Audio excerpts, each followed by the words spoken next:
Back to news. తిరుపతిలోని Mohan Babu university వద్ద పోలీసులు భారీగా మోహరించారు. యూనివర్సిటీకి మంచు మనోజ్ వస్తున్నారన్న ఇన్ఫర్మేషన్ తో గేట్ వద్ద పోలీసులు వేచి ఉన్నారు. ఇప్పటికే యూనివర్సిటీలో మోహన్ బాబు, మంచు విష్ణు ఉండడంతో ఎలాంటి గొడవలు జరగకుండా పోలీసులు అలర్ట్ అయ్యారు. మంచు మనోజ్ కుటుంబ సమేతంగా హైదరాబాద్ నుంచి తిరుపతి చేరుకున్నారు.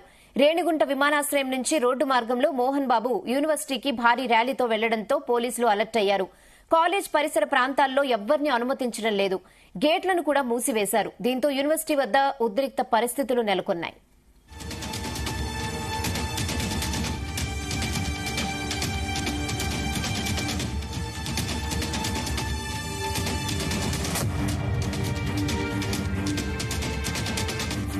ఇదే విషయంపై మరిన్ని updates crime bureau chief Raviteja అందిస్తారు. రవితేజ, మనోజ్ ఈ 3 రోజుల సంక్రాంతి పండుగ సందర్భంగా తను రెగ్యులర్ యాక్టివిటీస్ అన్ని కూడా ఎప్పటికప్పుడు మీడియాకి షేర్ చేస్తా ఉన్నారు. ఈ రోజు తను రిలీజ్ చేసినటువంటి షెడ్యూల్లో భాగంగా తను ఇక్కడి నుంచి బయలుదేరి తిరుపతికి చేరుకుని అక్కడ నుంచి మోహన్ బాబు యూనివర్సిటీకి వెళ్లి అక్కడ సంక్రాంతి సంబరాలు చేసుకొని ఉన్నానన్న ఒక విషయాన్ని కూడా టైం షెడ్యూల్ మీడియాకి రిలీజ్ చేయడం జరిగింది. మనోజ్ తిరుపతి యూనివర్సిటీకి రాబోతాడన్న ఇన్ఫర్మేషన్ తెలుసుకున్నటువంటి పోలీసులు అక్కడ కట్టుదిట్టమైనటువంటి భద్రత ఏర్పాటు చేసి మనోజ్ ఎక్కడికి వచ్చినా ఎప్పుడు వచ్చినా ఏదో కుటుంబంతో విభేదించుకోవడము, పరస్పరంగా ఒకరిపై ఒకరు దాడులు చేసుకోవడము, బౌన్సర్లను పెట్టుకొని నెట్టియడము, ఒకరింట్లోకి రావద్దని ఒకరింట్లోనే ఉండాలని, మనోజ్ మా కుటుంబ సభ్యుడు కాదన్నట్టుగా మంచు విష్ణు అటు మోహన్ బాబు అటు కుటుంబ సభ్యులు, మనోజ్ మాత్రం తను ఈ రకంగా ట్రీట్ చేస్తా ఉన్నారు. తమ అనుచరులంతా కూడా విష్ణు వైపుగా మలుచుకొని విష్ణుని మాత్రమే కుటుంబ సభ్యుల దగ్గర తీసి నన్ను మాత్రం దూరం చేస్తా ఉన్నాడంటూ మాత్రం మనోజ్ అనేక సందర్భాల్లో పోలీసులకు ఫిర్యాదు చేసినా పోలీసులు పెద్దగా ఈ మనోజ్ ఇచ్చినటువంటి ఫిర్యాదు పైన సీరియస్ గా తీసుకోలేదు. ఈ రోజు ఇంత వివాదం సాగుతా ఉంది. ఈ క్రమంలో మనోజ్ యూనివర్సిటీకి చేరుకుంటున్నాడంటే ఏదో ప్లాన్ ప్రకారంగానే అక్కడికి చేరుకుని ఏదైనా విభేదాన్ని క్రియేట్ చేయాలనుకున్నాడా ఏమో అన్న దానిపై మోహన్ బాబు ముందస్తుగానే పోలీసులకు సమాచారం ఇవ్వడము, మోహన్ బాబు యూనివర్సిటీ విద్యానికేతన్ సంబంధించి అన్ని వైపుల నుంచి కూడా పోలీసులు పకడ్బందీగా బందోబస్తు ఏర్పాటు చేసి మనోజ్ లోపలికి అనుమతి ఇవ్వకండి, అనుమతి ఇస్తే తప్పనిసరిగా ఈ వివాదాన్ని క్రియేట్ చేసి అన్నదమ్ముల మధ్య గొడవపడి బౌన్సర్లను కొట్టుకునేంత సిచ్యువేషన్ వరకు వస్తా ఉంది.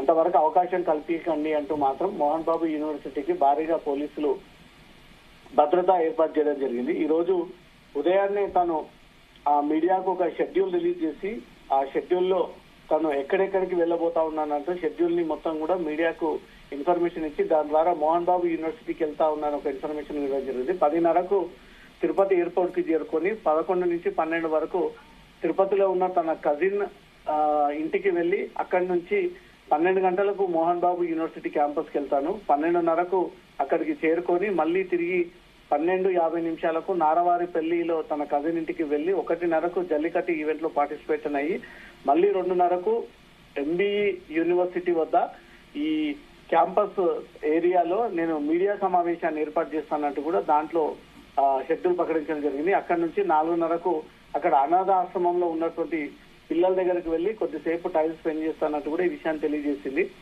ఇది క్యాంపస్ లోకి వెళ్లినటువంటి వెంటనే పోలీసులు అతను అడ్డుకునేటువంటి అవకాశం ఉంది. మనోజ్ ఇటు ఇంట్లో ఉన్నప్పుడే గొడవ పడ్డాడు. ఈ టైంలో పండుగ పేరుతో మోహన్ బాబు యూనివర్సిటీకి చేరుకొని ఈ ఇష్యూ కాస్త పబ్లిక్ లోకి వెళ్ళాలి, జనాలకంతా రీచ్ అవ్వాలి. ఇక్కడ ఏపీలో కూడా తన తండ్రి తన అన్న చేస్తున్నటువంటి ఈ దౌర్జన్యాలన్నీ కూడా తెలిసే విధంగా మనోజ్ ఇది ప్లాన్ చేసుకొని వెళ్తున్నాడనే ఒక అనుమానాలు ఉన్నాయి. మోహన్ బాబు యూనివర్సిటీకి అన్ని వైపుల నుంచి కూడా పోలీసులు అదనపు భద్రత ఏర్పాటు చేసి ప్రొటెక్షన్ ఏర్పాటు చేసి ఎవరిపైన దాడి చేసుకోకుండా, ఎవరు తిట్టుకోకుండా, ఎవరు ఫేస్ టు ఫేస్ తలబడకుండా అంత ప్లానింగ్ ప్రకారంగా అక్కడ పోలీసులు ఏర్పాటు చేశారు. మరి కాసేపట్లో మనోజ్ మోహన్ బాబు యూనివర్సిటీకి వెళ్తే మాత్రం ఉద్రిక్త పరిస్థితులు తలెత్తేటువంటి అవకాశం ఉంది. Rehana. Okay Raviteja, thanks for the updates.